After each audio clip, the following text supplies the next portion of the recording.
Hey guys, how's it going? Sorry, I had my whole thing like switched around there. I had to get it back up and going. How's everybody doing? Catalyst Tammy here. I hope everybody is doing well. Um, as you guys know, I like to come in here on Mondays and talk about things a little bit. And I want to talk about first and foremost my three gratefuls, because I think that every day we should be grateful about something. So here are my three gratefuls. One, I am grateful that I have camping gear, because my family this weekend, we just kind of like took the backyard and we made it to a big camping trip. I mean, I have like this bonfire pit that I did. We roasted marshmallows. We did some camp songs, some camp stories, slept in the tent, got hot, got cold, got musty, all the between. Probably got bit by a spider here and there, but I'm grateful for the people out there who created camping tent gear so I could purchase it and just have some good time with my family for this weekend. The second thing I'm grateful for are every kind of Bluetooth everything. Bluetooth headphones, Bluetooth whatever's all out there. I'm grateful for it, because on my runs, I love my Bluetooth. When I'm doing my homework or sometimes doing a session when I have other people around, I want privacy. So I love my Bluetooth there. So I am happy about the person who created Bluetooth something something. And again, as you're listening to this, or if you're watching the replay, just type in your three gratefuls. We all need to know what everyone's grateful for. I'm trying to like get a better view here. Knowing what we're grateful for, being grateful, having that gratitude is awesome. So the third thing I'm grateful for is one I've said in the past, which is water bottles. I'm extremely grateful for water bottles out there in the world, because I drink a lot of water and I don't want to have to put plastic bottles everywhere. And so I love me some water bottles, the carry-ons, because I'm constantly drinking. All right, so to get down to the nitty-gritty, I hope everybody is doing well. My love, my gratitude, my love and lights, my abundance for all you all, it goes out there. I am also a moderator here for This Is Your Peeps, or people, sorry. And so I'm able to be one of those people that click for people to join, right? I look at your, you guys, some of you have written down so much of how you've come to this Facebook group. Some of it is from John Kim, the Angry Therapist, from his text messages that he sends out, his amazing advice, his amazing coaching, his amazing love that he sends the rest of the world. And I'm grateful for you guys for coming in and being part of a group that's here to help each other, whether it be relationship, whether it be battling with weight, whether it be battling with abandonment, battling with stress, anxiety, whichever way that is. Today I wanted to come in about grief. I had, as you see, I had so many thoughts, so many thoughts about grief today. And I just wanted to go over it, because we're dealing with it, right? We're dealing with loss. We're dealing with tons of loss. It doesn't matter what that loss is. It doesn't matter if the loss is such in my family right now. My spouse has had a few friends now that have passed of COVID-19, and just helping the family out, dealing with the kids, working with them. As a life coach, my clients are high anxiety, loss everywhere, and just judgment all over the place, right? And so, you could have lost a person, lost an animal, lost a job, lost finances, lost a routine, lost a friend. I think I've already said that one. I mean in both ways. I mean in death, and as far as like separation. I have clients right now that are dealing with loss of friends, because one person's idea of COVID-19 is not the other person's idea of COVID-19. So their political views came into play for the first time ever in their relationships, and now they've lost that. I wrote something down here: loss of plans that you had. Some people have lost the vacation they were going to go on. The loss of individual time that you have, because now you're either working at home or homeschooling your kids. Loss of court cases for you out there who are dealing with mediation and dealing with divorce and dealing with getting custody of your children. The loss of I think I've said everything I really want to talk about. Loss of surgeries, those who had planned surgeries, those who had planned counseling, face-to-face, a lot of this is all about loss. And so, I want to talk about loss and about grief and all of those aspects, and where you might fit along with it. Some people are grieving because they're at home with a spouse or with a partner that they were about to divorce, or that they're just not getting along anymore. Like, who knows what it is. But I want to give you some statistics and things like that. And I just want to break it down, and just please bear with me.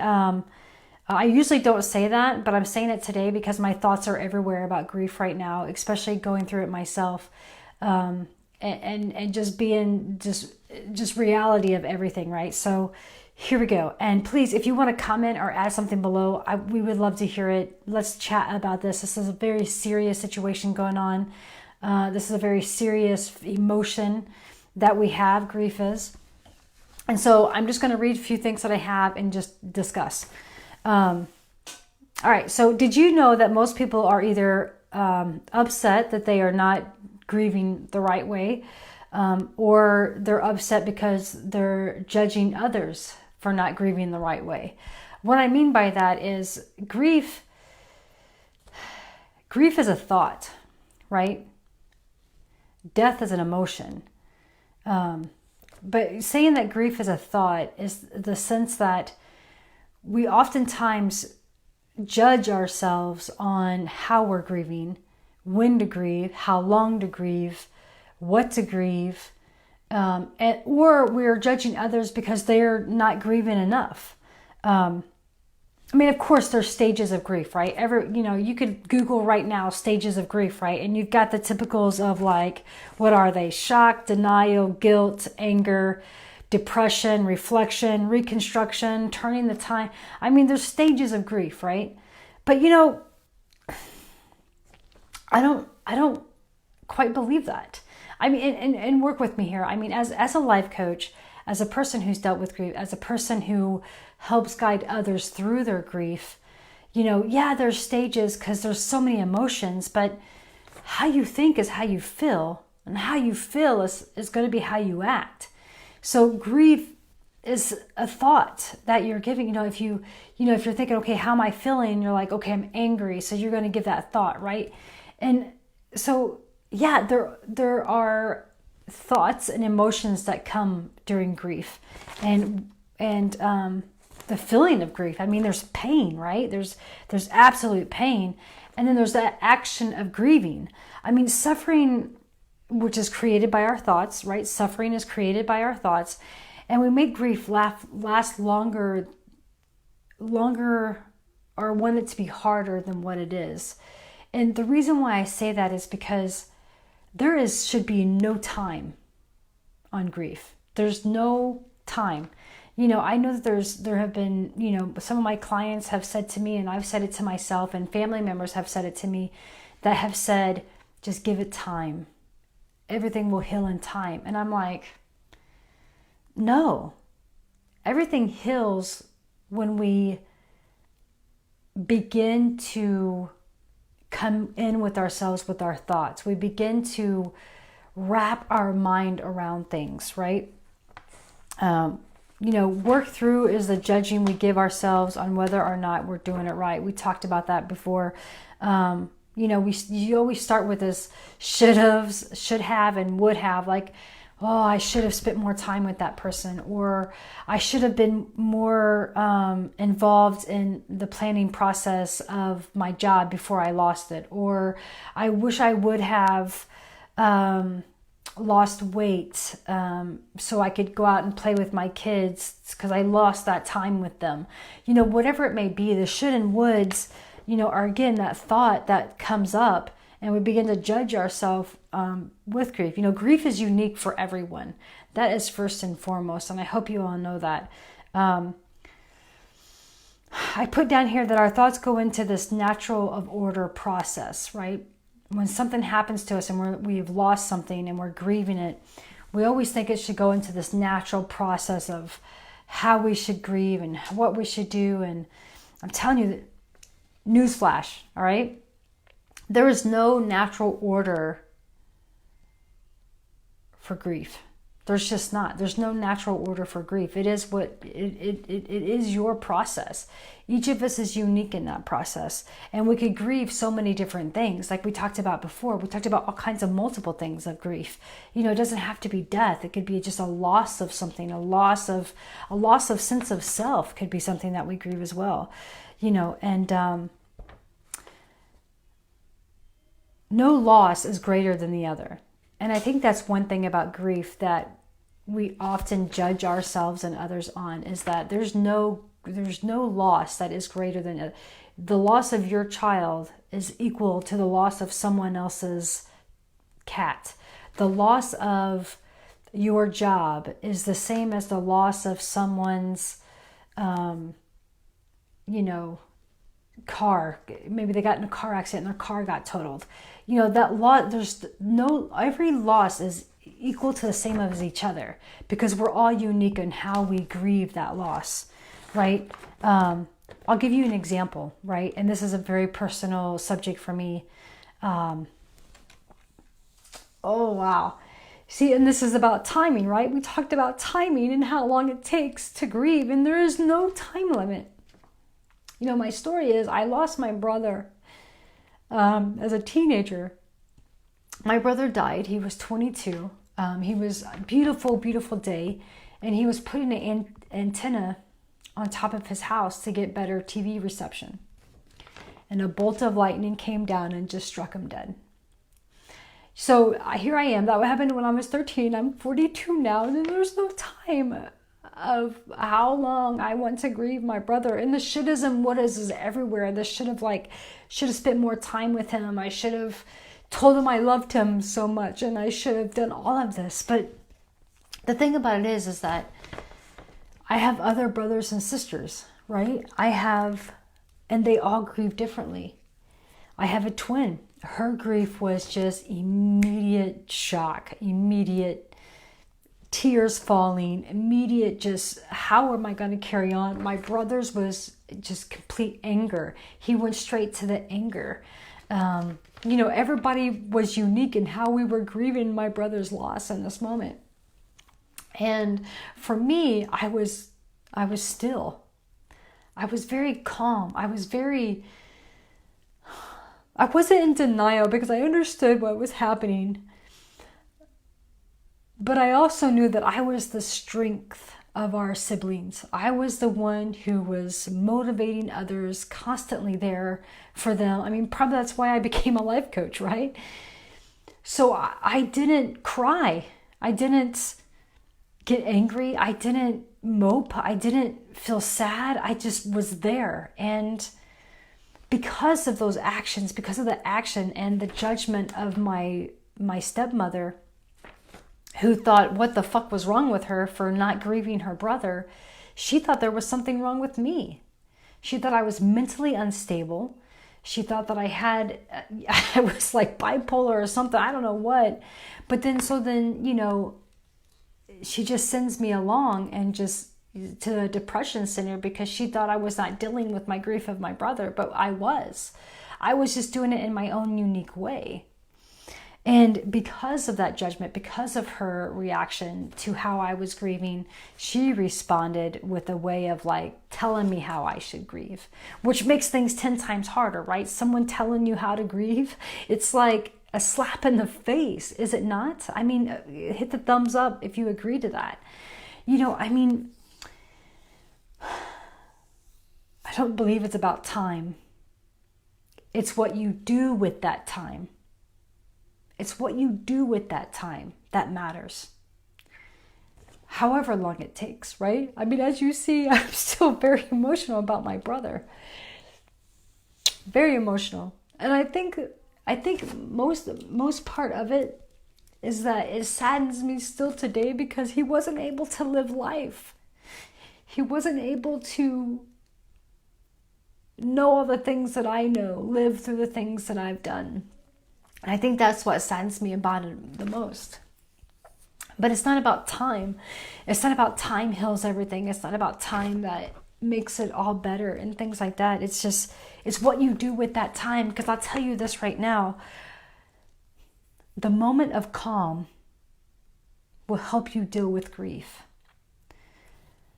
So how do we define the moment of calm? I think it's all up to you. But it's about being present in that moment. It's about being present.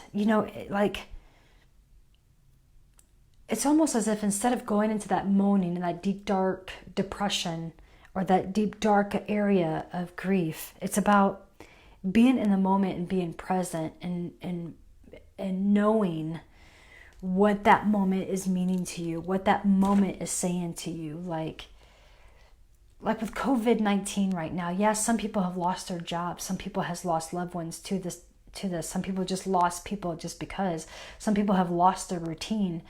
But, it's about just kind of like almost saying, these are your thoughts that are going through your head. So if you could disrupt those thoughts in the sense of like, you know what, I may not financially be able to pay my mortgage next month. But being present in the moment is just simply saying, but I'm paying it this month. Things are going to happen. And if we're in the moment, like with my brother, I was in the moment every single moment. I was present with myself and with my siblings every single moment until we literally put him into the ground.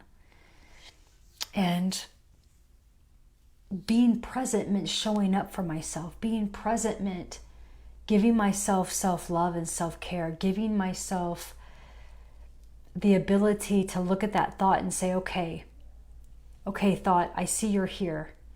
I see that you want me to do the stages of grief right now. But you know what? I can't. And this is my way of grieving. Not doing those 7 stages was my way of grieving because I was just present with myself in that fucking moment. Right? Allow yourself to grieve the loss. Allow yourself.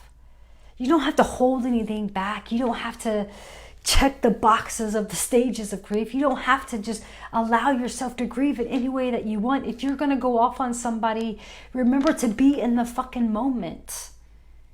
Because the moment will tell you if you're going off on someone while you're grieving, you're not in the moment. You're just allowing your thoughts to take you over. Being in the moment is understanding that it's no one's fault. It's no one's fault. It's not your fault. It's not their fault. It's not that person's fault. It's not the government's fault. It's not your job's fault. It's not COVID-19 fucking fault. It's just that being in the moment prepares you to be able to deal with the thoughts of emotions that are coming through. But allow them through. Allow them to come through. If you're a person who's like, okay, I'm going to cry for an hour. Time it, right? And then you cry for an hour. Be that person. Be that person, right? It doesn't matter. Who the fuck cares? Take an hour. Fucking cry. Goddamn. Do it. If you're going to be the person that's like, I'm going to eat this pint of ice cream to grieve, then do it. But what I'm asking you is to be in the moment. If you're going to cry for an hour and that's the way you're going to grieve, great. But be in the moment. After the hour is up, pick yourself up. Be present with yourself. Show up. If you're going to eat that pint of ice cream, right? Because, that's what you're going to do. Then be in the moment with it. Allow it. But don't hate yourself and judge yourself afterwards for doing it. Because you did it for a reason. Because you needed to grieve and that's how you did it. And it's okay. So allow yourself to do that. Allow yourself to go through that. The feeling of grief. There's pain, there's anger, there's anxiety, there's everything. But if you could take away anything from this amazing discussion we're having, I hope that you can take this. Grief is a thought. And you can be present with your thoughts by being in the moment, allowing it to come through, and not judging yourself for whatever way you do it. I hope this serves you. I hope that this gives you some sort of light today. My love to all of you. My hope that at least one person who hears this is able to just be in that moment. And share this with others.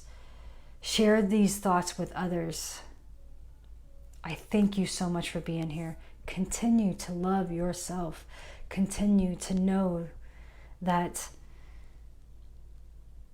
the moment you're in right now is all up to you to be in. Just be in it. Peace and love, guys. Be safe.